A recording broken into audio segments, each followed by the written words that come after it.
সরকার বলে একটা আর বাস্তবতা অন্যটা। ঢাকা বিশ্ববিদ্যালয়ের শিক্ষার্থীদের সঙ্গে মতবিনিময় সভা করতে যায় আমাদের সরকার। যাওয়ার পথে কত হইচই, যাদের জন্য আজকে এমন অবস্থা, তাদেরকে গলায় ধাক্কা দেওয়া, তাদের উপরে হাত উঠানো, কত ধাক্কা ধাক্কি আরো কত কিছু। আমাদের সরকার ওইখানে যাওয়ার পর অনেকগুলো কথার মধ্যে একটি গুরুত্বপূর্ণ কথা বলেছেন। ডাবের র্যাঙ্কিং পিছিয়ে পড়ার কারণ শিক্ষক নিয়োগের রাজনীতি। খুবই ভালো এবং গুরুত্বপূর্ণ কথা বলেছেন।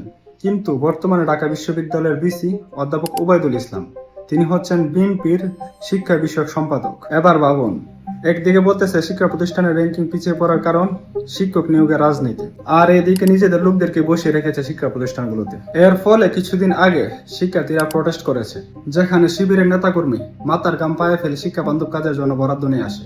যেই কাজগুলো শিক্ষা প্রতিষ্ঠানের লোকদের করার কথা, তারা সেই কাজগুলো তো করেই না, বরং সেই বরাদ্দগুলোতে সইও করতে চায় না। এবার একটু চিন্তা করুন, সেই দলীয়করণ সেই শিক্ষা প্রতিষ্ঠান থেকে কোথায় নিয়ে যাচ্ছে।